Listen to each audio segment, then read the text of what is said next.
ಮತ್ತೆ ಆಮೇಲೆ ಏನು ಹೇಳ್ತಾರೆ ನಾವು ಜಾಯಿಂಟ್ ಫ್ಯಾಮಿಲಿ ಅಂತ ಬರೀತಾರೆ ಸ್ನೇಹಿತರ. ಜಾಯಿಂಟ್ ಫ್ಯಾಮಿಲಿ ಅಂದ್ರೆ ಗೊತ್ತಾ? ಏನು ಜಾಯಿಂಟ್ ಫ್ಯಾಮಿಲಿ ಅಂದ್ರೆ ಅಪ್ಪ ಅಮ್ಮ ಅಜ್ಜಿ ತಾತ ಚಿಕ್ಕಪ್ಪ ಚಿಕ್ಕಮ್ಮ ಅವರು ಡಿವೈಡ್ ಆಗ್ತಾ ಇದೆ. ಯಾಕೆ ಯಾರ ಮನೆಗೆ ಈ ನಿಮ್ಮ ಮನೆಗಳಲ್ಲೇ ಯಾರ ಮನೆಗೆ ಈ ತರ ಇದೆ? ದೊಡ್ಡಪ್ಪ ಚಿಕ್ಕಪ್ಪ ಅಜ್ಜ ಅಜ್ಜಿ ಎಲ್ಲ ಒಟ್ಟಿಗೆ ಇರೋದು ಯಾರ ಮನೆ? ಎಲ್ಲ ಮದುವೆ ಆಗಿಬಿಡ್ತೀವಿ ಎಲ್ಲ ಯಾರು ಚಿತ್ರ ಚಿತ್ರ ಮಾಡ್ತಿರ್ತಾರೆ. ಹಿಂದಿನ ಕಾಲದಲ್ಲಿ 3-4 ತಲೆಮಾರಿನ ಒಟ್ಟಿಗೆ ಒಂದೇ ಮನೆಗಳಲ್ಲಿ ವಾಸಿಸ್ತಾ ಇದ್ದಾರೆ. ಹಳ್ಳಿಗಳಲ್ಲಿ ಒಂದೊಂದು ಮನೆಗೆ 50-60 ಜನ ಇರ್ತಾರೆ. ಕೆಲವು ಕುಟುಂಬಗಳು ಏನು ಇದ್ದಾವೆ ಅಂತ ಹೇಳ್ತೀನಿ. ಧಾರವಾಡದ ಜಿಲ್ಲೆಯಲ್ಲಿ ಲೋಕೂರು ಗ್ರಾಮ ಇದೆ. ಆ ಗ್ರಾಮದಲ್ಲಿ ನರಸಿಂಹನವರಂತ ಒಬ್ಬ ಅಜ್ಜ ಈಗಲೂ ಯಜಮಾನ 206 ಜನ ಇರೋರ ಮನೆಗೆ 206 ಜನ 40 ಜನ ಸೊಸೆಯರು ಒಟ್ಟಿಗೆ. ನಿಮ್ಮ ಮನೆಗೆ 2 ಸೊಸೆಯರಿದ್ರೆ ಜಗಳ ಕಿತ್ತಾಟ. ಬರೀ ಮಕ್ಕಳೇ 50 ಜನ ಇರ್ತಾರೆ ಮನೆ. ಶಾಲೆ ಅವ್ರ ಮನೆಗೆ ಒಂದು ಶಾಲೆ. ಇಂಥವು ಇದ್ದು ಹಿಂದಿನ ಕಾಲದಲ್ಲಿ ಈಗ ಒಂದು ಉದಾಹರಣೆ ಇದೆ. ಧಾರವಾಡದಲ್ಲಿ ಈಗೂ ಇದ್ದಾರೆ ಒಟ್ಟಿಗೆ. ಒಂದು ಸಲ ಮನೆಗೆ ಮದುವೆ ಮಾಡಿದ್ರೆ 10-15 ಜೋಡಿ ಮದುವೆ ಮಾಡಬೇಕು. ಒಬ್ಬರು ಮಾಡಲ್ಲ. ಇಡೀ ಊರೇ ಅವತ್ತು ಆದಂಗಾಗುತ್ತೆ. ಎಲ್ಲ ಒಂದು ದೊಡ್ಡ ನೆಲಮೂಲೆ ಪ್ರದೇಶದಲ್ಲಿ ಒಂದು ಅಡುಗೆ ಮನೆ. ನಿಮ್ಮ ಮನೆಗಳ ಇಲ್ಲಿದ್ದು 3-4 ಅಡುಗೆ ಮನೆ ಇದಾವೆ ಮನೆಗಳು. ಭಾಳ ಚೆನ್ನಾಗಿ ಇದ್ದು ಹಿಂದಿನ ಕಾಲದಲ್ಲಿ ಜಾಯಿಂಟ್ ಫ್ಯಾಮಿಲಿ ನೋಡಿದ್ರೆ ಅಷ್ಟು ಬಂಧಾನುಗಳು ಅಷ್ಟು ಚೆನ್ನಾಗಿತ್ತು. ಭಾರತದಲ್ಲಿ ಇತ್ತು. ಆದರೆ ಈಗ ಅವರ ಸಂಖ್ಯೆ ಕಡಿಮೆ ಆಗ್ತಾ ಇದೆ. ಬೇರೆ ಕಾರಣ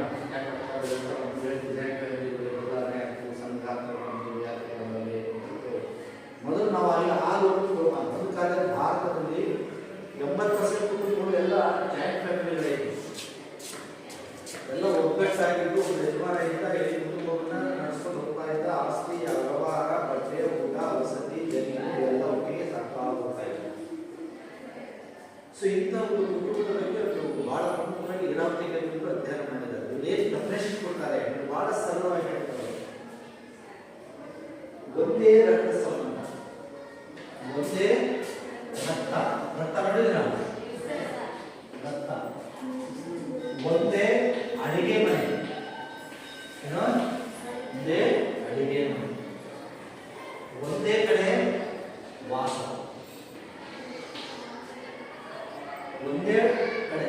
ಎಷ್ಟು ಜನ ಇದೆ ನಿಮ್ಮ ಮನೆಯಲ್ಲಿ? ಎಷ್ಟು ಜನ ಇದ್ದಾರೆ? ಅವರೆಲ್ಲ ಒಂದೇ ಮನೆಯಲ್ಲಿ ವಾಸ ಮಾಡ್ತಾರೆ. ಇಡೀ ಮನೆಯಲ್ಲಿ ಎಷ್ಟು ಜನ ಇದ್ರು ಆ ಮನೆಯಲ್ಲಿ ಅವ್ರು ಏನು ಅಡುಗೆ ಮಾಡುತ್ತೆ ಆ ಅಡುಗೆ ಎಲ್ಲರಿಗೂ ಒಂದೇ ಥರದ ಅಡುಗೆ. ಬೆಳಗ್ಗೆ ತಿಂಡಿ, ಬೆಳಗ್ಗೆ ಚಪಾತಿ ರೊಟ್ಟಿ. ಒಬ್ಬರಿಗೂ ಮಾಡಬಾರಲ್ಲ. ದೊಡ್ಡ ಕುಟುಂಬದಲ್ಲಿ ಮಾಡಬಾರ್ದು. ನಿಮ್ಮ ಮನೆಯಲ್ಲಿ ನೀವು ಮಾಡ್ತೀವಿ ಚಿತ್ರಾನ್ನ ಚಿಕ್ಕದೂರಿನ ಆದರೆ ನೀವು ಆ ಕುಟುಂಬದಲ್ಲಿ ಹೇಳ್ತಾ ಇರ್ತಾರೆ.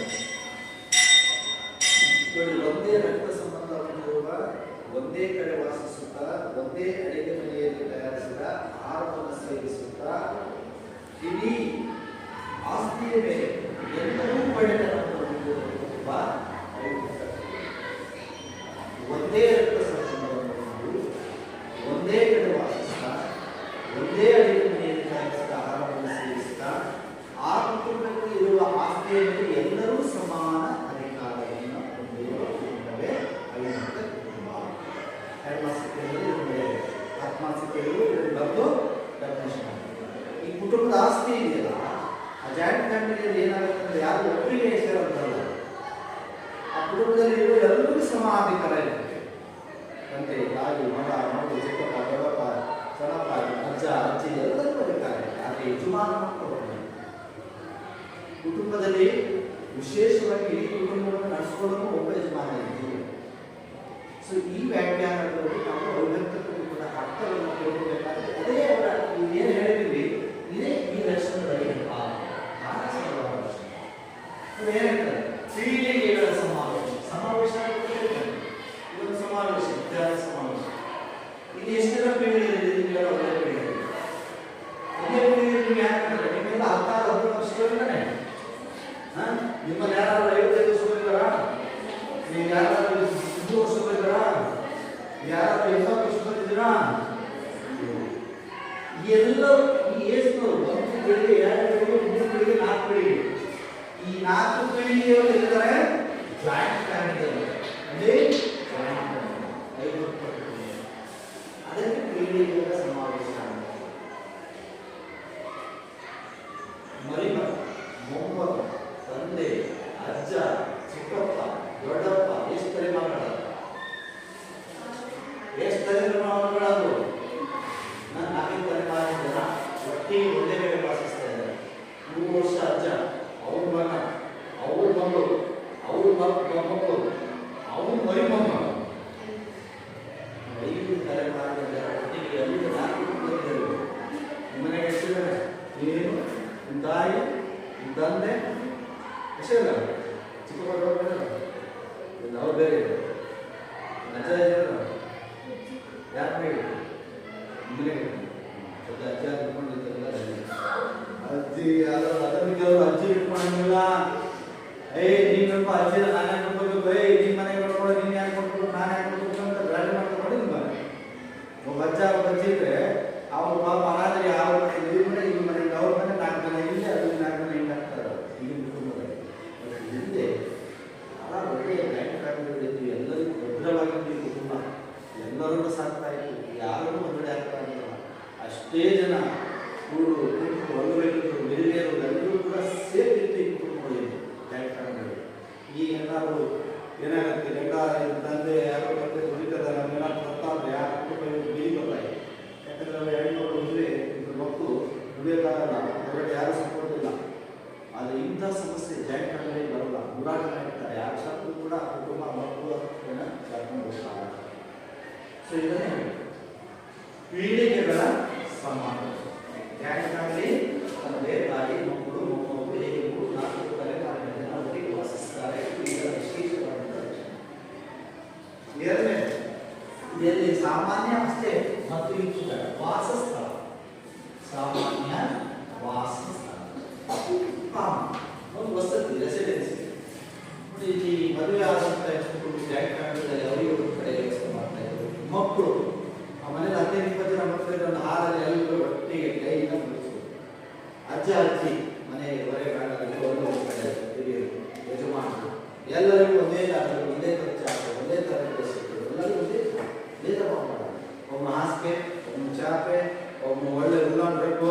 ಈಗ ನಾವು ಯಾರು ಕಂಬಳಿ ನೋಡಿದ್ದೀರ? ನೋಡಿಲ್ಲ. ಕಂಬಳಿ ಕುರುಪು ಹಾಕೊಂಡು ಕರ್ನಾಟಕ ಓಡಾಡ್ತಾರೆ, ಕಂಬಳಿ ನೋಡಿಲ್ಲ. ಹಿಂದೆಲ್ಲ ಕಂಬಳಿ ಹೋಗ್ತಾ ಇದ್ರು. ಈ ಕಂಬಳಿ ಕಡಿಮೆ ಆಗಿದೆ. ಅದು ಸತತ ಸುಚ್ಚತ್ತೆ ಅಷ್ಟು. ಕುರಿತಲ್ಲವರು ಉಣ್ಣೆ ಅದೆಲ್ಲ ಮಾಡ್ತಾರಲ್ಲ, ಕುರಿತಾರೆ ಕುರಿತು ಹೇಳ್ತಾರೆ ಕುಂದು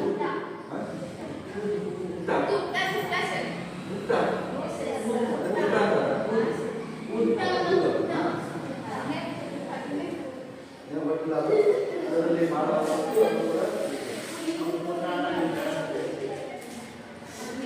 ಸಾಮಾನ್ಯ ಮನೆ ವಾಸಸ್ಥಳ ಇದೆಯಲ್ಲ, ಇಲ್ಲಿ ಮಲಗೋದು ಅಷ್ಟೇ ಅಲ್ಲ, ಆ ಮನೆಯಲ್ಲಿ ಒಂದು ದೇವಾಲಯ. ಜಾಯಿಂಟ್ ಫ್ಯಾಮಿಲಿಗಳು ಎಲ್ಲಿನ ಕಾಲದಲ್ಲಿ ಒಂದು ದೇವಸ್ಥಾನ ಇರ್ತದೆ, ಬಹಳ ಪವಿತ್ರವಾಗಿದೆ. ಒಂದು ಪೂಜೆ, ಒಂದು ಪುನಸ್ಕಾರ, ಯಾವುದೋ ಧಾರ್ಮಿಕ ಕಾರ್ಯಕ್ರಮ ಅಂದರೆ ಇಡೀ ಮನೆ ದೇವರ ರೂಪ, ದೇವಸ್ಥಾನ ರೂಪದಲ್ಲಿ ಅದನ್ನು ಸ್ವಚ್ಛ ಮಾಡಿ ವಿಭೂತಿ ಹಾಕಿ ರಂಗೋಲಿ ಬಿಟ್ಟು ಎಷ್ಟು ಧಾರ್ಮಿಕವಾಗಿ ಎಲ್ಲರೂ ಬೆಳಗ್ಗೆ ಇದ್ದು ಎಲ್ಲ ಸ್ನಾನ ಮಾಡಿಕೊಂಡು ಅಡಿಗೆ ಮಾಡಿಕೊಂಡು ಹಬ್ಬ ಹರಿದಿನಗಳನ್ನು ಆಚರಣೆ ಮಾಡೋದು ಈ ಜಾಯಿಂಟ್ ಫ್ಯಾಮಿಲಿ. ನೀವು ಬೆಳಗ್ಗೆ ಎದ್ದು ಮನೆಗೆ ಚಾಯ್ ಇಡ್ತೀರಲ್ಲ, ಎಷ್ಟು ಜನ ನೀವು ಬೆಳಗ್ಗೆ ಕುಂಕುಮ ಇಟ್ಟು ಪೂಜೆ ಮಾಡಿ ಬಲಿಸ್ತೀವಿ? ಹಾಗೆ ಎದ್ದೆ ಹಂಗೆ ಮುಖಾನ ತೊಳಿಲಿಲ್ಲ, ಹೋಗಿ ಮಾಡ್ತಂದ್ರೆ ಗ್ಯಾಸ್ ಇರುತ್ತೆ, ಪಾತ್ರೆ ಮುಖದ ಮೇಲೆ ನೀವು ಹಾಕೊಳ್ಳಂಗಿಲ್ಲ, ಪೂಜೆ ಇಲ್ಲ, ಮುಖ ತೊಳ್ಕೊಳ್ತೀಯ. ಇಲ್ಲ ಅಂದ್ರೆ ಆ ಮುಖ ತೊಳ್ಕೊಳ್ಳಿಲ್ಲ ಅಂದ್ರೆ ಅದು ನೋಡಬಾರದು. ಬೆಳಿಗ್ಗೆ ಕೆಲವರು ಹೆಣ್ಮಕ್ಳು ಇದ್ದಿನ ಕಾಲದ ಜಾಯಿಂಟ್ ಫ್ಯಾಮಿಲಿ ಒಳಗೆ ಪಾತ್ರೆ ಎಲ್ಲ ಬರೋದು, ಅದಕ್ಕೆ ವಿಭೂತಿ ಹಾಕಿ ಬೂದಿ ಇದೆ, ಅದೇ ಬೂದಿ ಇತ್ತು, ಒಲೆ ಬೂದಿ ಹಿಂಗೆ ಹಾಕಿ ಕಡೆ ಒಂದೆರಡು ಹೂ ಬಿಟ್ಟು ಆಮೇಲೆ ಕೈ ಬಿಟ್ಟು ಒದಗಿಸ್ತಾರೆ ಜಾಯಿಂಟ್ ಫ್ಯಾಮಿಲಿ. ನೀವು ಹಬ್ಬದ ದಿನ ಆದ್ರೆ ಮಾಡ್ತಾರಿಲ್ಲ? ಹಬ್ಬದ ದಿನ ಮಾಡೋದು, ದಿನ ಏನು ಮಾಡಲ್ಲ, ಹಬ್ಬದ ದಿನ ಅನ್ಸುತ್ತೆ ಮಾಡೋದು. ಸೊ ಇಲ್ಲಿ ಏನು ಸ್ಪೆಷಲ್ ಅಂದರೆ ನಾಯಿ ಬಾಯಿ ಕೊಯ್ಯಲ್ಲ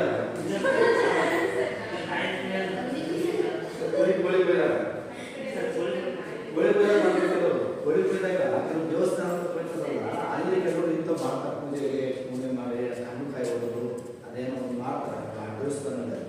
ಸೊ ಆದರೆ ಇಲ್ಲಿ ಜಾಯಿಂಟ್ ಫ್ಯಾಮಿಲಿಗಳಲ್ಲಿ ಹಿಂದೆ ಏನಿತ್ತು ಅಂದರೆ ಪ್ರತಿನಿತ್ಯ ಇದೆ, ಪ್ರತಿನಿತ್ಯ ಪೂಜೆ ಪುರಸ್ಕಾರಗಳು, ಬೆಳಗ್ಗೆ ಮಕ್ಕಳು ಅವೆಲ್ಲ ಆಗುವವರೆಗೂ ಯಾರಿಗೂ ಊಟ ಮಾಡ್ತಿರ್ಲಿಲ್ಲ, ಯಾರು ತಿಂಡಿ ಕೊಡ್ತಿರ್ಲಿಲ್ಲ. ಎಲ್ಲ 6 ದಿನ ಮಕ್ಕಳಿಗೆ ಫಸ್ಟ್ ಬಡಿಸೋರು, ಆಮೇಲೆ ಕೆಲಸಕ್ಕೆ ಹೋಗೋರಿಗೆ ಊಟ ತಿಂಡಿ, ಆಮೇಲೆ ಮನೆಯಲ್ಲಿ ಇರೋರು ಹೆಣ್ಮಕ್ಳು. ಸೊ ಈ ಥರದ ಒಂದು ಪದ್ಧತಿಯನ್ನು ಬಳಸ್ಕೊಂಡು ಬರ್ತಾ ಇತ್ತು ಜಾಯಿಂಟ್ ಫ್ಯಾಮಿಲಿ. ವಸತಿ, ಊಟ, ಸೊ ಎಲ್ಲವೂ ಕೂಡ ಧಾರ್ಮಿಕ ಸಮಾರಂಭ ಒಂದು ದೇವಸ್ಥಾನದ ರೂಪದಲ್ಲಿ ಜಾಯಿಂಟ್ ಫ್ಯಾಮಿಲಿ ಇತ್ತು ಅಂತ ಹೇಳಿ ಈ ಫ್ರೆಂಡ್ಸ್. ಇದು ಬಹಳ ವಿಶೇಷ ಇದೆ. ಜಾಯಿಂಟ್ ಫ್ಯಾಮಿಲಿ ಅಂದರೆ ಅಡಿಗೆ ಮನೆ. ನಿಮ್ಮ ಮನೆ ಅಡಿಗೆ ಮನೆ ಎಂದೊಳ್ಳೆ ಇಷ್ಟ 6 ಇಂಟು 8 ಇಲ್ಲ 5 ಇಂಟು 7 ಬಹಳ ಅಡಿಗೆ ಇರ್ತಾರೆ. ಒಂದು ರೂಮ್ಗಳು ಅಡಿಗೆ ಮನೆ. ನಮ್ಮ ಅಡಿಗೆ ಮನೆಗಳಲ್ಲಿ ಪಾತ್ರೆಗಳು ಎಷ್ಟಿರ್ತವೆ ಮನೆ ಅಡಿಗೆ ಮನೆಯಲ್ಲಿ ಅರ್ಧ ಕೆಜಿ ಅವು, 1 ಕೆಜಿ ಅವು, 2 ಕೆಜಿ ಅವು, ಭಾಳ ಅಂದರೆ 4 ಕೆಜಿ 5 ಕೆಜಿ ನಮ್ಮ ಪಾತ್ರೆ ಇರ್ತದೆ. ಇವೆಲ್ಲ ಸಣ್ಣ ಸಣ್ಣ ಯಾಕಂದ್ರೆ ನಮ್ಮ ಮನೆಯಲ್ಲಿ ಅರಗೆ ಬೇಸಾಯಕ್ಕೆ ಎಷ್ಟು ದೊಡ್ಡ ಪಾತ್ರೆ ಇದೆ. ಡೈಲಿ ರೈಸ್ ಎಷ್ಟು ಬೆಳೆಸ್ತೀವಿ ಮನೆಗೆ? ರೈಸ್ ಎಷ್ಟು ಮಾಡ್ತೀವಿ? ನೀವು ಬರೀ ತಿನ್ನೋದಷ್ಟೇ. ನಿಮ್ಮ ಮನೆಗೆ ಒಂದು ಸತಿ ಒಂದು ದಿನಕ್ಕೆ ಮುದ್ದೆ ಮಾಡ್ತಾರೆ, ಚಪಾತಿ ಮಾಡ್ತಾರೆ? ಅಲ್ಲ, ನಾನು ಹೇಳ್ತಿರೋದು ಮುದ್ದೆ ಚಪಾತಿ ಜೊತೆ ರೈಸ್ ಮಾಡ್ತೀರಾ? ಅನ್ನ ಎಷ್ಟು ಕಪ್ ಇಡ್ತೀರಿ? ಅಂದಾಜು ಕಪ್ ಅಂದ್ರೆ 1 ಕಪ್. 1 ಕಪ್ ಅಂದ್ರೆ ಭಾಳ ಅಂದ್ರೆ ಒಂದು ಅರ್ಧ ಕೆಜಿ ಬರ್ಬೋದೇನಪ್ಪ, ಅದು ಅಷ್ಟು ಕಪ್ ಇದಾಗುತ್ತೆ. 1 ಕಪ್ ಬೇಯಿಸಕ್ಕೆ 50 ಕೆಜಿ ಪಾತ್ರೆ ಬೇಕಾ? 50 ಕೆಜಿ ಪಾತ್ರೆ ಬೇಕು ಅಂದ್ರೆ 50 ಕೆಜಿಗೆ 25 ಕೆಜಿ ಹಾಕಿ ಬೇಯಿಸ್ಬೋದು. ಒಂದು ಸಲ 100 ಜನಕ್ಕೆ ಅಡುಗೆ ಮಾಡಬೇಕಂದ್ರೆ ಅವಾಗ ನಿಮ್ಮ ಪಾತ್ರೆ ಬೆಳೀತಿದ್ದ? ನಿಮ್ಮ ಮನೆ ಪಾತ್ರೆ ಒಳಗೆ ಯಾರು ಬರಲ್ಲ. ಸೊ ಅಲ್ಲಿ ಏನಂದ್ರೆ ಅರ್ಥ ಅಂತ ಜಾಯಿಂಟ್ ಫ್ಯಾಮಿಲಿ ಅಡುಗೆ ಮನೆ ಒಂದು ಧಾರ್ಮಿಕ ಧರ್ಮ. ಇದು ಚೌಟ್ರಿ ಅಂತ ದೇವಸ್ಥಾನದಲ್ಲಿ ಪ್ರಸಾದ ಬಡಿಸುವ ಧಾರ್ಮಿಕ ಕೇಂದ್ರಗಳಾಗಿ ಧರ್ಮಸ್ಥಳದಲ್ಲಿರ್ತಾನೆ. ಧರ್ಮಸ್ಥಳ, ಉಡುಪಿ ಆದ ದೇವಸ್ಥಾನಗಳಲ್ಲಿ ಅಡುಗೆ ಮಾಡ್ತಾರಲ್ಲ, ಪಾತ್ರೆಗಳು ನೋಡಿದ್ರೆ ಆ ತರಹ ಅಡುಗೆ ಮನೆ ಹೋದರೆ ಎಲ್ಲಿ ಬಂದು ಮನೇನೋ ಯಾವ್ದಾದ್ರು ಚೌಟ್ರಿನೋ ಅಥವಾ ಯಾವ್ದಾದ್ರು ಪ್ರಸಾದ ವಿತರಣಾ ಕೇಂದ್ರನೋ ಅಂತ ಅನ್ನಿಸ್ತಾ ಇಲ್ಲ. ಅಷ್ಟು ದೊಡ್ಡ ವಿಹಾರದಲ್ಲಿ ಇನ್ನೊಂದು ಇದಕ್ಕಿಂತ ದೊಡ್ಡ ಒಂದೊಂದು ಅಡುಗೆ ಮನೆ, ದೊಡ್ಡ ದೊಡ್ಡ ಹಂಡೆಗಳು, ಪಾತ್ರೆಗಳು. ಯಾಕಂದ್ರೆ 200-300 ಜನ ಕುಟುಂಬಕ್ಕೆ ಎಷ್ಟು ಬೇಕು? ಬರೀ ರೊಟ್ಟಿ ತಟ್ಟು ಹಂಚುಗಳು 15-20 ಬರೆಗಳು. ಯಾಕಂದ್ರೆ 200 ಜನಕ್ಕೆ ರೊಟ್ಟಿ, ಉತ್ತರ ಕರ್ನಾಟಕದಲ್ಲಿ ರೊಟ್ಟಿ ಖರೀದಿ ಮಾಡಬಹುದು. ಒಂದು ದಿನಕ್ಕೆ 200 ಜನಕ್ಕೆ ಇಬ್ಬರಿಗೆ 2 ರೊಟ್ಟಿ ಅಂದ್ರೆ 400 ರೊಟ್ಟಿ ತರಬೇಕು. ಬೆಳಿಗ್ಗೆ ಕೂತ್ರೆ ಸಂಜೆವರೆಗಾಗಲ್ಲ, ಒಂದು 400 ರೊಟ್ಟಿ ತರಬೇಕು. 15-20 ಜನ ಸೊಸಿಯರು ಕುತ್ಕೊಂಡ್ಬಿಡ್ತಾರೆ, 15-20 ಬರೆ ಹಾಕೊಂಡ್ಬಿಡ್ತಾರೆ. ಒಬ್ಬೊಬ್ಬರು 25-30 ರೊಟ್ಟಿ ಸುತ್ತಾರೆ. ಅರ್ಧ ಗಂಟೆಗೆ 200-400 ರೊಟ್ಟಿ ಹಾಕ್ಬಿಡ್ತಾರೆ. ಸೊ ಹೀಗೆ ಆ ಧರ್ಮ ಒಂದು ಹೆಚ್ಚಿನ ಪಾಕಶಾಲೆಯಿಂದ ಈಗ ಜಾಯಿಂಟ್ ಫ್ಯಾಮಿಲಿ ಅಡುಗೆ ಮನೆ ಅಂದರೆ ಒಂದು ರೀತಿ ಪಾಕಶಾಲೆ ಇದ್ದಾಗೆ. ಅಲ್ಲಿ ಪ್ರತಿನಿತ್ಯ ದಾಸೋಹ, ಪ್ರತಿನಿತ್ಯ ಯಾವಾಗಲೂ ಕೂಡ ಅದು ಅಷ್ಟೇ ಜನಸಂಖ್ಯೆಗೆ ಬರೀ ಮನೆಯವರ ಜೊತೆಗೆ ಅವ್ರ ಕೃಷಿ ಕಾರ್ಯಕ್ರಮಗಳಿಗೆ ಆಳು ಅವಾಗಿನ ಕಾಲದಲ್ಲೆಲ್ಲ ಊಟ ಕೊಡಬೇಕು. ಮಧ್ಯಾಹ್ನ ಊಟ ಇವರು ತಿಂಡಿ ಏನೆಲ್ಲ ಬಂದವಲ್ಲ, ಇಲ್ಲಿ ಮಾಡಿಕೊಂಡು ತಿಂದ್ಕೊಟ್ಟು ಮಧ್ಯಾಹ್ನ ಗೊತ್ತಿದ್ದವರು ಹೊರಗೆ ಹೋಗಿ ಅವ್ರಿಗೆ ಕಳಿಸ್ಬೇಕು ಮಧ್ಯಾಹ್ನ ಬೆಳೆ ಮಾಡಿ. ಸೊ ಈ ಥರ ಇಷ್ಟು ಕುಟುಂಬದಲ್ಲಿ ಇಷ್ಟು ಒಂದು ದೊಡ್ಡ ಮನೆಯನ್ನ ಹೆಣ್ಮಕ್ಳು ಹೇಗೆ ಮಾಡ್ಕೊಂಡು ಹೋಗ್ತಿರ್ಬೋದು ಆಗಿನ ಕಾಲ. ನಿಮ್ಮ ಮನೆಯಲ್ಲಿ ಬೆಳಗ್ಗೆ ಚಾ ಇಡಕ್ಕೆ ಜಗಳ ಮಾಡ್ತೀವಿ, ನೀನಿಡು ನಾನು, ರಂಗೋಲಿ ಬಿಡಕ್ಕೆ ನೀನಿಡು ನಾನು, ಪೂಜೆ ಮಾಡಕ್ಕೆ ನೀನಿಡು ನಾನು, ಎಲ್ಲರೂ ಜಗಳ ಮಾಡ್ತೀವಿ. ಹೆಣ್ಮಕ್ಳು ಮನೆ ಕೆಲಸಕ್ಕೆ, ಈ ಮನೆ ಕೆಲಸ, ಅಡುಗೆ ಮನೆ ಕೆಲಸ ಜೊತೆಗೆ ಮಕ್ಕಳು, ಬಟ್ಟೆ, ಊಟ, ವಸತಿ, ನೆಲವಾರ ಹೊಸೋದು, ಪಾತ್ರೆ ತೊಳೆಯೋದು, ರೇಷನ್ ಮಾಡೋದು, ತರಕಾರಿ ಹಂಚೋದು, ಇವೆಲ್ಲವನ್ನ ಹೇಗೆ ಹಂಚ್ಕೊಂಡು ಮಾಡ್ತಿರ್ಬೋದು 40-50 ಜನ ಹೆಣ್ಮಕ್ಳು ಇರೋ ಕುಟುಂಬಗಳು. ಸೊಸೆ ಅಂದರೆ ಎಷ್ಟು ಹೊಂದಾಣಿಕೆಯಿಂದ ಇದ್ದಿದ್ದು. ಇದರೆಲ್ಲ ಯಜಮಾನ ಬೇಕು, ಅಡುಗೆ ಮನೆಯೇ ಯಜಮಾನ.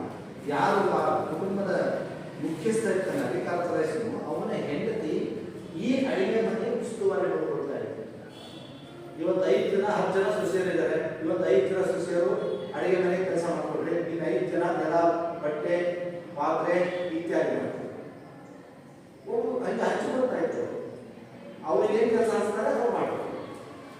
ಡೈಲಿ ನೀವೇ ಅಡುಗೆ ಮಾಡಬೇಕು. ಇವತ್ತು ರೊಟ್ಟಿ 5 ಜನ ಸುಳ್ಳಿ, ನಾಳೆ 5 ಜನ ಸುಳ್ಳಿ. ಇವತ್ತು ಇಷ್ಟು ಜನಕ್ಕೆ ಅಡಿಗೆ ಬೆಳೆಸ್ಕೊಡ್ತಾರೆ ಅಂತ ಮಾಡಿ. ಸೊ ತರಕಾರಿ ಬೇಷನ್ನು ತರೋದ್ರಿಂದ ಯಜಮಾನ ತಂದುಕೊಳ್ಳೋದು ಹಂಚಿಕೊಟ್ಟು ಭಾಳ ವ್ಯವಸ್ಥಿತವಾಗಿ ಎಲ್ಲರಿಗೂ ಕೂಡ ಅಡುಗೆ ಬೆಳೆಸ್ಕೊಡ್ತಾ ಒಂದು ಪ್ರವೃತ್ತಿ ಆ ಜಾಯಿಂಟ್ ಫ್ಯಾಮಿಲಿಯಲ್ಲಿ. ಹಾಗಾಗಿ ಆ ಕುಟುಂಬದಲ್ಲಿ ಹೆಣ್ಣು ಗಲಾಟೆಗಳಿಗೆ ಎಲ್ಲ ಸೇರಿಕೊಂಡು ಎಲ್ಲರೂ ಕೂಡ ಕೆಲಸ ಮಾಡ್ತಾ ಇದ್ರು. ಅದನ್ನು ವಿಶ್ರಾಂತಿ ಇದೆ. ನೆಕ್ಸ್ಟ್ ಧಾರ್ಮಿಕ ಕ್ರಿಯಾವಳಿ. ನಾನು ಅದನ್ನೇ ಹೇಳಿದೆ, ಧಾರ್ಮಿಕ ಕ್ರಿಯಾವಳಿ ಅಂದರೆ ನಮ್ಮ ಮನೆಯಲ್ಲಿ ನಡೆಯುವ ಉಪನಯನ, ಪೂಜೆ, ಪುನಸ್ಕಾರ, ಅಧ್ಯಾಪನ, ಧಾರ್ಮಿಕ ಜಾತ್ರೆ, ಬೆಳ್ಳಿ ಉತ್ಸವ, ಇವುಗಳಲ್ಲಿ ಎಲ್ಲ ಕುಟುಂಬದ ಸದಸ್ಯರು ಸಕ್ರಿಯವಾಗಿ ಭಾಗವಹಿಸ್ತಾ ಇದ್ದಾರೆ. ಇವತ್ತಿನ ನಿಮ್ಮ ಮನೆಗಳಲ್ಲಿ ಯಾವುದೋ ಒಂದು ಧರ್ಮ ದೇವಸ್ಥಾನ ಪೂಜೆ ನಡೀತಿದ್ರೆ ನಿಮ್ಮ ತಾಯಿ ಒಳ್ಳೆ ಪಾಪ ಸ್ನಾನ ಮಾಡಿಕೊಂಡು ಪೂಜೆ ಮಾಡಿಕೊಂಡು ಎಡೆ ಮಾಡಿಕೊಂಡು ಹೋಗಿ ದೇವಸ್ಥಾನ ಕೊಟ್ಟು ಉಳಿದವರು ಬರೀ ತಿಂಡಿ ಆಯ್ತಾ, ತಿಂದಾಯ್ತಾ, ಮಟನ್ ಆಯ್ತಾ, ತಿನ್ನೋಕಾಯ್ತಾ, ತಿಂದಿದ್ದಾರೆ, ದೇವಸ್ಥಾನ ಪೂಜೆ ಮಾಡ್ತಿರ್ತಾರೆ. ಆದರೆ ಅಲ್ಲ ತಿಂದಿಲ್ಲ. ಎಲ್ಲರೂ ಮನೆ ಮಾಡಿಕೊಂಡು ಎಲ್ಲ ದೇವಸ್ಥಾನಕ್ಕೆ ಹೋಗಿ ಎಲ್ಲ ಪೂಜೆ ಮಾಡಿಸ್ಕೊಂಡು ಬಂದು ಆ ಪ್ರಸಾದ ತಂದು ಆಮೇಲೆ ಎಲ್ಲರಿಗೂ ಕೂಡ ಹಂಚ್ಕೊಳ್ಳೋದು ಎಲ್ಲ ಭಾವಿಸ್ತಾರೆ. ನಿಮ್ಮ ಮನೆಯಲ್ಲಿ ಯಾವ್ದಾರು ಹಬ್ಬ ಹೋದ್ರೆ ರಜಾ 10 ಗಂಟೆಗೆ ಮಾಡ್ಕೊಂಡಿರ್ತಾರೆ. ಬೆಳಗ್ಗೆ ತಾಯಿನ ತಂದೆ ಅವ್ರು ಮಾಡೋ ಕೆಲಸ ಮಾಡ್ತಿರ್ತಾರೆ, ಯೋಚನೆ ಮಾಡ್ಕೊಂಡಿರ್ತಾರೆ. ನಮ್ಮಲ್ಲಿ ಧಾರ್ಮಿಕ ನಂಬಿಕೆಗಳು ಕಡಿಮೆ ಆಗುತ್ತೆ ಕುಟುಂಬಗಳಲ್ಲಿ. ಕುಟುಂಬ ಅಂದರೆ ಇವತ್ತು ಕುಟುಂಬ ಬರೀ ಉಣ್ಣಕ್ಕೆ ನೋಡ್ತಾರೆ ಅಷ್ಟೇ ಸೀಮಿತವಾಗ್ತದೆ. ಆದರೆ ಹಿಂದಿನ ಜಾಯಿಂಟ್ ಫ್ಯಾಮಿಲಿಗಳಲ್ಲಿ ಕುಟುಂಬ ಧರ್ಮದ ಒಂದು ರೀತಿ, ದೇವಸ್ಥಾನದ ರೀತಿ ಹಲವು ಧಾರ್ಮಿಕ ಕ್ರಿಯಾವಳಿಗಳನ್ನು ನೆರವೇರಿಸಿಕೊಂಡು ಪೂಜೆ, ಹೋಮ, ಪಿತೃ ಪೂಜೆ, ಅಗ್ನಿ ಆರಾಧನೆ ಇವೆಲ್ಲ ಮಾಡ್ತಾ ಇದ್ರು. ನಿಮ್ಮಲ್ಲಿ ನೀವು ಹಿರಿಯರ ಪೂಜೆ ಅಂತ ಮಾಡ್ತಿದ್ರೆ ಮನೆಯಲ್ಲಿ ಯಾವ ಇದೇ ಮಾನವರಲ್ಲಿ ಬರ್ತಿದ್ದೆ ದಸರಾ ಯುಗಾದಿ ಬರ್ತಿದ್ದೆ. ಏನು ಮಾಡ್ತಿದ್ದೆ? ಯುಗಾದಿ ಬರ್ತಿದ್ದೆ. ಯಾವ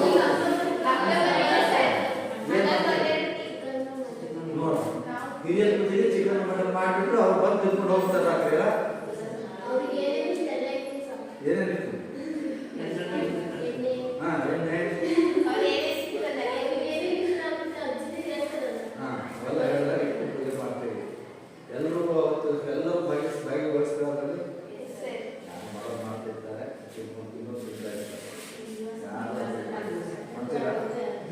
ಸರಿ, ಒಳ್ಳೆ ಪೂಜೆ ಆಗೋದು ಸದ್ಯಕ್ಕೆ ಎಲ್ಲರೂ ವಾಸ ಇತ್ತು. ಹಿರಿಯ ಪೂಜೆಗೆ ಅದನ್ನು ಮಾಡ್ತಾರೆ. ಅವ್ರಿಗೆ ಎಡೆ ಕೊಟ್ಟ ಮೇಲೆ ಎಲ್ಲರೂ ಕಾಪಾಡ್ತಾರೆ. ಅದೇ ಪ್ರಸಾದ ಅದೊಂದು ಪದ್ಧತಿ ತುಂಬ ಇದೆ. ಸೊ ಅದನ್ನು ಹೇಳಿ ನೆಕ್ಸ್ಟ್ ಪೂರ್ವ ಯೋಜಿತ ವಿವಾಹ. ಇದು ಜಾಯಿಂಟ್ ಫ್ಯಾಮಿಲಿಗಳಲ್ಲಿ ಪೂರ್ವ ಅಂದ್ರೆ ಏನು? ನಾನು ಯಜಮಾನ, ನನ್ನ ಮನೆಗೆ ಈಗ ನಮ್ಮ ಕುಟುಂಬದಲ್ಲಿ ಒಂದು 4 ಜನ ಹುಡುಗರು ಮತ್ತು ಹುಡುಗಿಯರು ಮದುವೆ ವಯಸ್ಸಿಗೆ ಬಂದ್ದಾರೆ. ನಾನು ಈ ವರ್ಷ ಮಾಡ್ತೀನೋ ಮುಂದಿನ ವರ್ಷ ಮಾಡ್ತೀನೋ ನನ್ನ ತೀರ್ಮಾನ, ಯಜಮಾನ. ನಾನು ನಿಮಗೆ ಯಾರು ಹೇಳಲ್ಲ. ಮದುವೆ ಮಾಡೋದು ಬಿಡೋದು ತೀರ್ಮಾನಿಸೋದು ನಾನು. ಆಮೇಲೆ ಯಾರು ನೀವು ಈ ಹುಡುಗಿಗೆ ಮುಸ್ಲಿಮ್ಗಳಿಗೆ ಯಾವ ಹುಡುಗಿ ಕೊಡಬೇಕು, ಎಂತ ಹುಡುಗಿ ಕೊಡಬೇಕು, ಅದು ತೀರ್ಮಾನ ನಾನು ಮಾಡೋದು. ಇವಳು ಹೋಗ್ಬೋದು ಬಿಡೋದು ಚಾನ್ಸ್ ಇಲ್ಲ, ಅವಳಿಗೆ ಕೇಳೋದೇ ಇಲ್ಲ. Nothing to chance. ಹೋಗಿ ನಾನು ಹುಡುಗ ನೋಡ್ತೀನಿ, ಹುಡುಗ ನೋಡೋಂಗಿಲ್ಲ. ಹುಡುಗ ನೋಡೋದು ಯಾವಾಗ ಗಾಳಿ ಕಟ್ಟಬೇಕಾದ್ರೆ ಅಲ್ಲಿವರೆಗೆ ಹುಡುಗ ಹುಡುಗಿ ಮುಖ ನೋಡೋಂಗಿಲ್ಲ, ಹುಡುಗ ಹುಡುಗಿ ಮುಖ. ಇದನ್ನು ಪೂರ್ವ ನಿಯೋಜಿತ ವಿವಾಹ ಪದ್ಧತಿ ಜಾಯಿಂಟ್ ಫ್ಯಾಮಿಲಿ.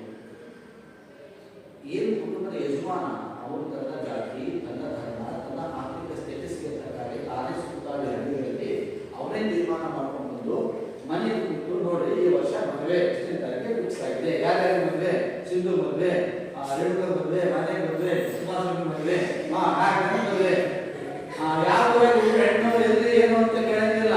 5 ವರ್ಷ ಮದುವೆ ಇಷ್ಟೇ. ಹುಡುಗ ಯಾರು ಗೊತ್ತಿಲ್ಲ, ಯಾವ ಸಂಬಂಧ ಗೊತ್ತಿಲ್ಲ. ಅವರು ಗಟ್ಟಿ ಮಾಡಿಕೊಂಡು ಗಡ್ಡಿ ಕಟ್ಕೊಂಡು ಆ ಮದುವೆ ದಿನ ಬಂದಾಗ ನೆಂಟರು ಸಂಬಂಧಿಕರು ಪರಿಚಯ. ಚೆನ್ನಾಗಿರ್ತಲ್ಲ ಚಿಕ್ಕಮ್ಮನಿಗೆ ಕೆಲವು ಚೆನ್ನಾಗಿ ಹೀಗೆ ಮಾಡಿದ್ರೆ ಚೆನ್ನಾಗಿರ್ತಾರೆ. ಆದರೆ ಅವತ್ತಿನ ಕಾಲದಲ್ಲಿ ಸಂಗಾತಿಗಳ ಆಯ್ಕೆ ಅಂದ್ರೆ ವಧುವರ ಹೆಣ್ಮಕ್ಳು ಸಂಗಾತಿಗಳ ಆಯ್ಕೆಗೆ ಗಂಡುಮಕ್ಕಳಿಗೆ ಹೆಣ್ಮಕ್ಳಿಗೆ ಸ್ವತಂತ್ರ ಇರ್ತಿರಲಿಲ್ಲ. ಹಿರಿಯರಿಗೆ ಒಪ್ಕೊಳ್ತಾ ಇದ್ರು ಅಥವಾ ಒಪ್ಕೊಳ್ತಾ ಇದ್ರು ಬರೋದು. ಅವತ್ತಿನ ಕಾಲ ಆಗಿದೆ. ಅವತ್ತಿನ ಕಾಲದಲ್ಲಿ ನಮ್ಮ ಮನೆ ಕಿತ್ತೂರು ಎಡಿಸ್ಕೊಂಡು ಹೋದ್ರೆ ಅವ್ರ ಒಪ್ಕೊಳ್ತಿರ್ಲಿಲ್ಲ. ಎಸ್ಪೆಷಲಿ ಮಕ್ಕಳು ನಮ್ಮ ಮನೆ ಯಜಮಾನ ನನ್ನ ಮಗಳಿಗೆ ಯಾವ ಮಕ್ಕಳು ಏನೋ ಅಂತ ತಾಯಿ ಆತಂಕ ಪಡ್ತಿರ್ಲಿಲ್ಲ. ಅವ್ರಿಗೂ ಭಾಳ ಕುತ್ಕೊಂಡು ಮಾಡ್ತಾ ಇದ್ರು, ಒಳ್ಳೆ ಕಡೆನೇ ಮಾಡ್ತಾ ಇದ್ರು ಅವರು. ಆ ನಂಬಿಕೆಯನ್ನು ಉಳಿಸ್ಕೊಂತ ಇದ್ರು ಯಜಮಾನರು. ಹಾಗಾಗಿ ಅದನ್ನು ಕರ್ಕೊಂಡು ಬರ್ತಾ ಇದ್ರು. ಇಲ್ಲಿ ನಾನು ಹುಡುಗ ನೋಡಬೇಕು, ನಾನು ಮನೆ ಮದುವೆ ಆಗಲ್ಲ ಅಂತ ಹೇಳೋರಿಗೆ ಅವಕಾಶ ಇರಲಿಲ್ಲ. ಯಜಮಾನ ಎಲ್ಲ ವ್ಯವಸ್ಥಿತವಾಗಿ ಎಲ್ಲ ಮದುವೆ ಖರ್ಚು ವೆಚ್ಚ ಎಲ್ಲ ಅವ್ರು ಮಾಡ್ಕೊತಾ ಇದ್ರು. ಹಾಗಾಗಿ ಅಮ್ಮನಿಗೆ ಪೂರ್ವ ಯೋಜಿತರು ಜಾಯಿಂಟ್ ಫ್ಯಾಮಿಲಿಯಲ್ಲಿ ಬೆಳೀತಾ ಇತ್ತು. ಅದು ಈಗ ನೋಡಿದ್ರೆ ಯಾರು ನೋಡಿದ್ರೆ ಮದುವೆ ಮಾಡಿದ್ರೆ ಚೌಟ್ರಿ ಮೇಲೆ ಹುಡುಗಿ ಮಾಡಿ ಹೋಗ್ತಾಳೆ, ಇಲ್ಲ ಹುಡುಗ ಮಾಡಿ ಹೋಗ್ತಾನೆ, ಹಿಂಗಾಗ್ತದೆ. ಈಗ ಅವಾಗ ನಡೀತಾ ಇತ್ತು. ನೆಕ್ಸ್ಟ್ ಆಸ್ತಿ ಇದೊಂದು ಸಹಕಾರ ಸಂಘ. ಜಾಯಿಂಟ್ ಫ್ಯಾಮಿಲಿ ಆಸ್ತಿ ಯಾರಿಗೂ ಒಪ್ಪಿಗೆ ಸಿಗಲ್ಲ. ಆದರೆ ಆಸ್ತಿಯ ಮೇಲಿನ ಸಂಪೂರ್ಣ ಅಧಿಕಾರ ಯಜಮಾನಿಗೆ ಇದ್ದು ಕೂಡ ಅವನು ತನ್ನ ಸ್ವಂತ ಕೈ ಕಳಿಸ್ಕೊಳ್ಳೋದು. ಎಲ್ಲವೇ ಈ ವರ್ಷ 4 ಲಕ್ಷ ಆದಾಯ 4 ಲಕ್ಷ ಅಂದರೆ ಎಲ್ಲರಿಗೂ ಊಟ, ಬಟ್ಟೆ, ಫ್ಯಾಕ್ಟ್ರಿ, ಮತ್ತೊಂದು ಹಾಲು, ಮನೆ ಖರ್ಚು, ರೇಷನ್ ಎಲ್ಲವನ್ನು ಬಳಸ್ತಾ ಇದೆ, ತಾವನ್ನೇ ಬಳಸ್ತಾ ಇದೆ. ಇದಕ್ಕೆ ಇಲ್ಲಿ ಸಾಮಾನ್ಯ ಆಸ್ತಿ ಅಂದರೆ ಆಸ್ತಿ ಮಾರಾಟ ಮಾಡೋದು, ತೆಗೆದುಕೊಳ್ಳೋದು ಇವೆಲ್ಲ ಕೂಡ ಇಂದಿಷ್ಟು ಹೆಚ್ಚಿನ ಪವರ್ ಯಾರಿಗಿತ್ತು? ಕರ್ತ. ಅದನ್ನೇ ಹೇಳ್ತಾರೆ ನೋಡಿ, ಕರ್ತನ ಅಧಿಕಾರ. ಇದಕ್ಕೆ ಹೇಳ್ತಾರೆ ವಿಮರ್ಶೆ. ಅವಿಭಕ್ತ ಕುಟುಂಬದ ಯಜಮಾನರನ್ನು ಏನೆಂದು ಕರೆಯುತ್ತಾರೆ? ಕರ್ತ. ಅವಿಭಕ್ತ ಕುಟುಂಬದ ಯಜಮಾನರನ್ನು ಏನೆಂದು ಕರೆಯುತ್ತಾರೆ? ಕರ್ತ. ಕರ್ತನ ವಿಶೇಷ ಅಧಿಕಾರ. ಇದೇ ವಿಶೇಷ ಅಧಿಕಾರ. ಅವನ ಆಸ್ತಿ ಮಾರಬಹುದು, ಕೊಂಡ್ಕೋಬಹುದು. ಆಮೇಲೆ ತಾನೇ ವಿಶೇಷವಾಗಿ ಇದೇ ಹೇಳ್ತೀನಿ, ಎಲ್ಲದರಲ್ಲೂ ಕೂಡ ಅವನ ಸುದ್ದಿ ಜಾಯಿಂಟ್ ಆಗಿದೆ. ಅವನು ತನ್ನ ಹೆಸರಲ್ಲಿ ಖಾತೆ ಮಾಡ್ಕೊಂಡು ಬ್ಯಾಂಕ್ ಅಕೌಂಟ್ ಇಟ್ಕೊಳ್ಬೋದು. ಸೊ ಅವನಿಗೆ ವಿಶೇಷ ಅಧಿಕಾರ ಇದೆ. ನದಿಯದು ಮನಸ್ಸಲ್ಲಿ ಬೇಕು ಒಂದಿಷ್ಟು ಪಾಯಿಂಟ್ ಬೇಕು. ಇದಿಷ್ಟು ಆದ್ಮೇಲೆ ಜಾಯಿಂಟ್ ಫ್ಯಾಮಿಲಿ ಲಕ್ಷಣಗಳು ಕೇಳಿದ ಹಸ್ಮಾಸಿಗೆ ಬಹಳ ಈಸಿ ಪಾಯಿಂಟ್ಸ್ಗಳು. ಸ್ವಯಂ ಪರಿಪೂರ್ಣತೆ ಅಂತ ಹೇಳ್ತಾರೆ ನೋಡಿ. ಈ ಒಂದು ಕುಟುಂಬ ಅಂದ್ರೆ ಏನು? ಎಲ್ಲದರಲ್ಲೂ ಅಂದ್ರೆ ಈ ಕುಟುಂಬ ಒಂದು ಜಾಯಿಂಟ್ ಫ್ಯಾಮಿಲಿ ಇದೆ ಅಂದ್ರೆ ಈ ಕುಟುಂಬ ಯಾರಿಗೂ ಅವಲಂಬಿಸ್ಕೊಂಡಿರಲ್ಲ. ಬೇಳೆ, ಕಾಳು, ಹಾಲು, ಮೊಸರು, ತರಕಾರಿ ಎಲ್ಲ ಅವರು ಬೆಳ್ಕೊತಾರೆ. 200-300 ಜನ ಯಾರು ಬಾಕಿಗಳನ್ನು ಮಾರಾಟ. ಸ್ವಯಂ ಪರಿಪೂರ್ಣ ಅಂತ ಯಾವ ಹೇಳ್ಕೊಂಡ್ರೆ ನಾವು ಯಾರನ್ನು ಅವಲಂಬಿಸ್ಕೊಂಡಿಲ್ಲ, ಒಂದು ಬದುಕೇ ಬದುಕ್ತೀವಿ, ಈ ಬದುಕ್ತಾ ಇದ್ದೀವಿ. ಇವತ್ತು ಮನೆ ಬೆಳಿಗ್ಗೆ ಹಾಲಿಲ್ಲ, ಟೀ, ಕರೆಂಟ್ ಬರಲಿಲ್ಲ, ಮಿಕ್ಸಿ ಇಲ್ಲ, ಬೆಳ್ಳಿ. ಈಗ ಯಾವ ಕಾಲದಲ್ಲಿ ಯಾವ ಇರಲಿಲ್ಲ. ಎಲ್ಲವನ್ನೇ ಹೆಣ್ಮಕ್ಳೇ ಕಲ್ಬಿಡ್ಬೋದು, ಎಲ್ಲ ಮಾಡ್ತಾರೆ. ಇರಲಿ, ತರಕಾರಿ ಬರಲಿ, ಯಾವುದಿಲ್ಲ. ಬೆಳೆ, ಕಾಳು, ದೋಸ, ಧಾನ್ಯ ಎಲ್ಲವನ್ನು ನೋಡ್ತೀವಿ. ಅದಕ್ಕೆ ಚಾರ್ಲ್ಸ್ ನಗಾಟ ಹೋಗ್ತಾರೆ. ಇದನ್ನ ಲಿಟಲ್ ರಿಪಬ್ಲಿಕ್ಸ್ ಅಂತ ಹೇಳ್ತಾ ಇದೆ. ಯಾವುದರ ಈ ಜಾಯಿಂಟ್ ಫ್ಯಾಮಿಲಿ. ಹಾಗಾಗಿ ಅವನು ಪರಿಪೂರ್ಣ ಸ್ವಯಂ ಪರಿಪೂರ್ಣ ಘಟಕಗಳಾಗಿ ಕಾರ್ಯನಿರ್ವಹಿಸ್ತಾ ಇತ್ತು. ಅವು ಯಾರನ್ನು ಅವಲಂಬಿಸ್ಕೊಂಡಿರ್ತಾ ಇತ್ತು ಜಾಯಿಂಟ್ ಫ್ಯಾಮಿಲಿಗಳು ಇದೆ ನಮಗೆ. ಸೊ ಇದಿಷ್ಟು 8 ಪಾಯಿಂಟ್ಸ್ಗಳು. ಅದನ್ನು ನಿಮಗೆ 8 ಬರಲು ಒಂದು ಡೆಫಿನೇಷನ್ ಕೊಟ್ಟು 10 ಮಾರ್ಕ್ಸ್ ಬಂದ್ಬಿಟ್ಟು ಬಹಳ ಈಸಿ. 10 ಮಾರ್ಕ್ಸ್ ಕ್ವಶನ್ಸ್ ಕ್ರಿಯೇಟ್ ಆಗುತ್ತಿರೋದು. ಇದಾದ್ಮೇಲೆ ನಿಮಗೆ 2 ಅವಿಭಕ್ತ ಕುಟುಂಬದ ಪ್ರಕಾರಗಳನ್ನು ಕೇಳ್ತಾನೆ. 5 ಮಾರ್ಕ್ಸ್ ಜನರಲ್ ಆಗಿ ಕೇಳ್ತಾನೆ. ಕೆಲವು ಸಲ 1 ಮಾರ್ಕ್ಸ್ಗೆ 2 ಮಾರ್ಕ್ಸ್ ಕೇಳ್ತಾರೆ. ನಾವು 2 ಬೇಕು ಕೇಳೋದು.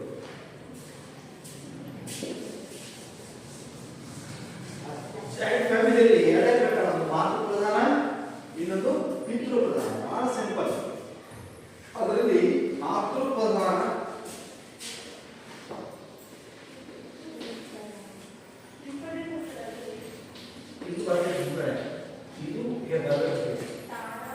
ಮಾತೃ ಪ್ರಧಾನ ಅವಿಭಕ್ತ ಕುಟುಂಬಗಳಿಗೆ ಟಿಪ್ಪಣಿಗಳಿವೆ ಅಥವಾ ತರವಾಡಿನಲ್ಲಿ ಟಿಪ್ಪಣಿಗಳಿವೆ. ಸೊ ಇದು ಎಲ್ಲಿದೆ? ತರವಾಡು ಕೇರಳದಲ್ಲಿ ನಾಯರ್ ಜನಾಂಗ. ಕೇರಳದ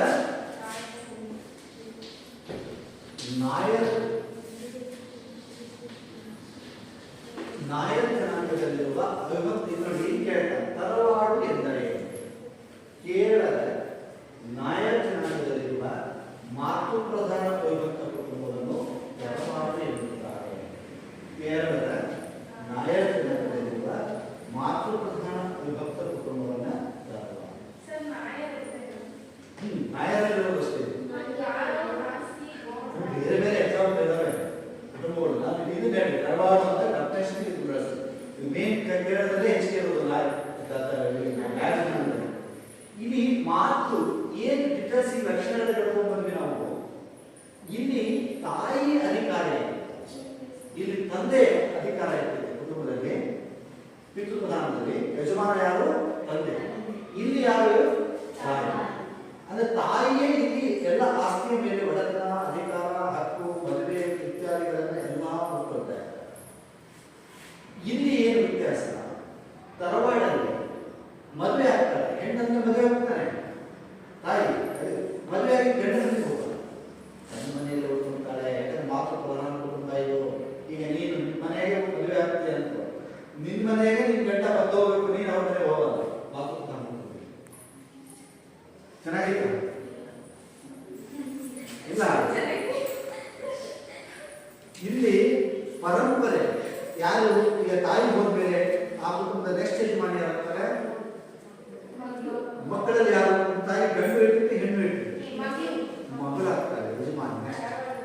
ತರವಾಡಲ್ಲಿ ಪರಂಪರೆ ತಾಯಿಯಿಂದ ಮಗಳು, ಮಗಳಿಂದ ಮಗಳು, ಮಗಳು ಹೆಣ್ಣಿನ ಅಧಿಕಾರ ಹಸ್ತಾಂತರ ಆಗ್ತಾರೆ. ಪಿತೃಪ್ರಧಾನದಲ್ಲಿ ಮಗ ಮಗ ಅಂದ್ರೆ ಇಲ್ಲಿ ಇನ್ನೊಂದು ವಿಶೇಷತೆ. ತರವಾಡಲ್ಲಿ ಒಂದು ತಾಯಿಗೆ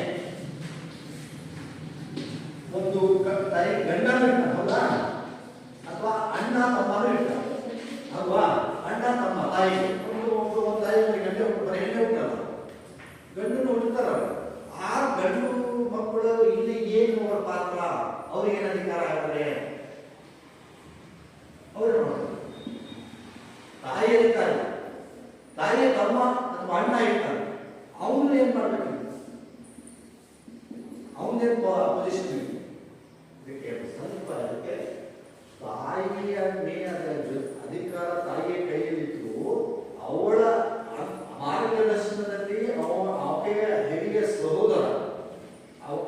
ಹಿರಿಯ ಸಹೋದರ ವ್ಯವಹಾರವನ್ನು ಮಾಡ್ತಾ ಇರ್ತಾನೆ.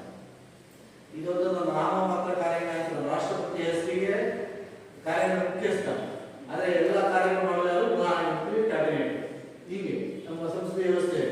ಹೀಗೆ ಇಲ್ಲಿ ತಾಯಿಯ ಹೆಸರಲ್ಲಿ ಈಗ ತಾಯಿ ವಯಸ್ಸಾಯ ಯಜಮಾನಿ ನಿಜ, ಆದರೆ ಬ್ಯಾಂಕು, ವ್ಯವಸಾಯ, ತವರು, ಗೊಬ್ಬರ, ಮಾರಾಟ ಇವೆಲ್ಲ ಯಾರು ಮಾಡ್ತಾರೆ? ಆ ಮನೆಯಲ್ಲಿರುವ ಹಿರಿಯ ಪುರುಷರೇ ಮಾಡ್ತಾರೆ.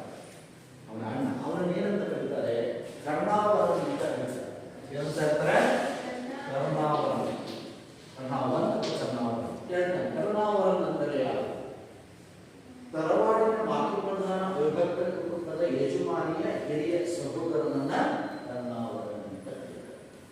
ಇವನ ಅಧಿಕಾರ ವ್ಯಾಪ್ತಿ ಏನಿದೆ ಇವನು ನಿಜವಾಗಿ ಕರ್ಣಾವರನ್ನೇ ಎಲ್ಲ ಆಡಳಿತ ಮಾಡೋದು. ಆದ್ರೆ ತಾಯಿಯ ಹೆಸರಿರುತ್ತೆ, ಅಧಿಕಾರಿ ತಾಯಿಯಾಗಿರ್ತಾರೆ, ಯಜಮಾನಿ ತಾಯಿಯಾಗಿರ್ತಾರೆ. ಸೊ ಇಲ್ಲಿ ಇನ್ನೊಂದು ಬರ್ತದೆ. ಈಗ ಜಾಯಿಂಟ್ ಫ್ಯಾಮಿಲಿ ಅಂದಾಗ ತಾಯಿಗೆ ಇಬ್ಬರು ಮಕ್ಕಳಾದ್ರು, ಅವ್ರಿಗೆ ಇಬ್ಬರು ಮಕ್ಕಳಾದ್ರು, ಅವ್ರಿಗೆ 4 ಜನ ಮಕ್ಕಳಾದ್ರು, ಒಂದು 150 ಜನ ಮಕ್ಕಳಾಗ್ತದೆ. ಏನು ಮಾಡೋದು? ಮನೆ ಸಾಂಗ್ ಮಲ್ಕೊಳ್ಳೋಕ್ಕೆ ಊಟ, ತಿಂಡಿ, ವಸತಿ ಬಹಳ ಕಷ್ಟ ಆಗುತ್ತೆ. ಆಗ ಅದನ್ನು ವಿಭಜನೆ ಮಾಡ್ತಾರೆ. ವಿಭಜನೆ ಹೆಂಗೆ ಮಾಡ್ತಾರೆ? ವಿಭಜನೆ ಈಗ ಒಂದು ತಾಯಿಗೆ 3 ಜನ ಮಕ್ಕಳು, ಒಂದು 2 3 ಆಯ್ತಾ? ಇವರಿಗೆ 1 2 3 ಇವರಿಗೆ ಮತ್ತೆ ಇವರಿಗೆ 4 ಜನ, ಮತ್ತೆ ಇವರಿಗೆ 4 ಜನ, 3 ಜನ, ಇವರಿಗೆ 3 ಜನ ಇದ್ರು ಆಯ್ತಾ? ಆಯ್ತಾ?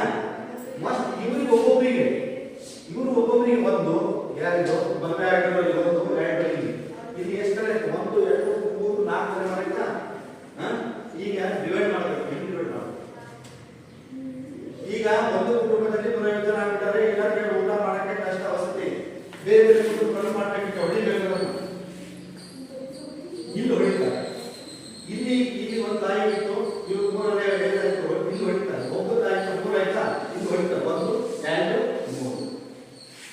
3 ಕುಟುಂಬಗಳು ಬೇರೆ. ಇದನ್ನ ಕಬಡ್ಡಿ ಅಂತ ಕರೀತಾರೆ. ಕಬಡ್ಡಿ ಎಂದರೆ ಏನು ಅಂತ ಕೇಳ್ತಾರೆ.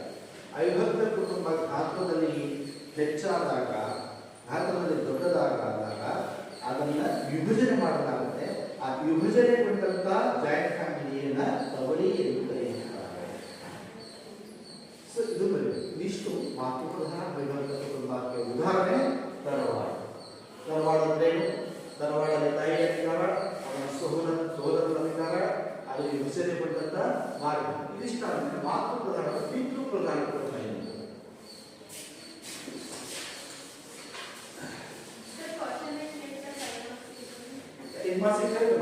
ಕುಟುಂಬದ ಪ್ರಕಾರಗಳನ್ನು ಬರೀರಿ ಅಂತ ಹೇಳಿ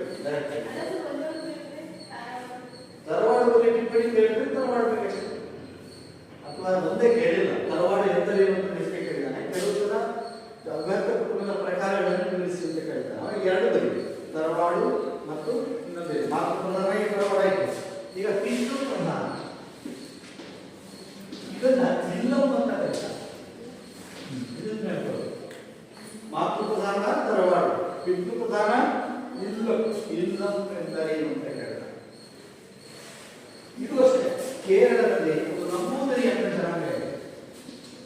ಯಾವುದು? ನಂಬೂದರಿ. ಕೇರಳದ ನಂಬೂದರಿ ಜನಾಂಗದಲ್ಲಿರುವ ಕಿಟ್ಟು ಪ್ರಧಾನ ಅವಿಭಕ್ತ ಕುಟುಂಬವನ್ನು ಇಲ್ಲಂ ಎನ್ನುತ್ತಾರೆ. ಅಷ್ಟೇ.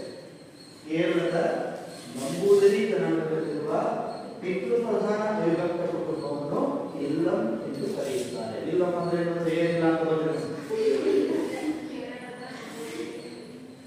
ಕೇರಳದ ನಂಬೂದರಿ ಜನಾಂಗದಲ್ಲಿರುವ ಪಿತೃ ಪ್ರಧಾನ ಅವಿಭಕ್ತ ಕುಟುಂಬವನ್ನು ಇಲ್ಲಂ ಎಂದು ಕರೆಯುತ್ತಾರೆ. ಇಲ್ಲಿ ತಾಯಿಯ ಅಧಿಕಾರ ಇಲ್ಲ, ತಾಯಿಯ ಹೆಸರಲ್ಲಿ ಆಸ್ತಿ ಬರಲ್ಲ, ತಂದೆಯ ಅಧಿಕಾರ ಇರುತ್ತೆ, ತಂದೆಯೇ ಇಲ್ಲಿ ಸಂಪೂರ್ಣ ಆಡಳಿತ. ನಿಮ್ಮೆಲ್ಲ ಕುಟುಂಬಗಳಲ್ಲಿ ತಾಯಿ ಹೆಸರಿರೋ ಆಸ್ತಿ ಎಲ್ಲ ನಮ್ಮ ಹೆಸರಿರೋ ನಿಮ್ಮೆಲ್ಲ ಮುಷ್ಟಿ ಎಲ್ಲ ಕುಟುಂಬ ಎಲ್ಲ ಇದ್ದ ಸ್ವಲ್ಪ ಸಿಗ್ತಾವೆ. ಗಂಡು ಮಕ್ಕಳು ಯಜಮಾನ, ನಿಮ್ಮ ಮನೆಗೆ ನಿಮ್ಮ ತಮ್ಮ ನಿಮ್ಮ ಅಣ್ಣನೇ ಬೆಸ್ಟ್ ಯಜಮಾನ, ನಿಮ್ಮ ತಂದೆ ಇದಾದ್ಮೇಲೆ ಇದು ಪಿತೃ ಪ್ರಧಾನ ಆಗಿರುತ್ತೆ ಕುಟುಂಬ. ಇಲ್ಲಿ ಹೆಚ್ಚಿಗೆ ಕಡಿಮೆ ಎಲ್ಲ ಅಧಿಕಾರ ಎಲ್ಲ ಸಂಪೂರ್ಣ ಎಲ್ಲ ಅದೇ ನಡೆಸುತ್ತೆ. ಈ ಕುಟುಂಬ ಬಿಟ್ಟು 4-5 ಸಂಪರ್ಕ ಇಷ್ಟು ನೀವು ಈ ಪರಿಗಣನೆ. ಇಲ್ಲಂ ಎಂದರೇನು? ಇಲ್ಲಮಿಗೆ ಪಿತೃ ಪ್ರಧಾನ ಕುಟುಂಬಕ್ಕೆ ಉದಾಹರಣೆ ಕೊಡಿ ಅಂತಂದ್ರೆ ಇಲ್ಲಂ. ಮಾತೃ ಪ್ರಧಾನ ಕುಟುಂಬಕ್ಕೆ ಉದಾಹರಣೆ ಕೊಡಿ ಅಂದ್ರೆ ಬೇರೆ ಯಾವ್ದು ಎಕ್ಸಾಂಪಲ್ ನಿಮ್ಮ ತಲೆಗೆ 2 ಅಷ್ಟೇ ಎಕ್ಸಾಂಪಲ್. ಇಷ್ಟೇನಾದ್ರೂ ಬಗ್ಗೆ ಡೌಟ್ಸ್ ಇದ್ದರೆ ಕೇಳಿ.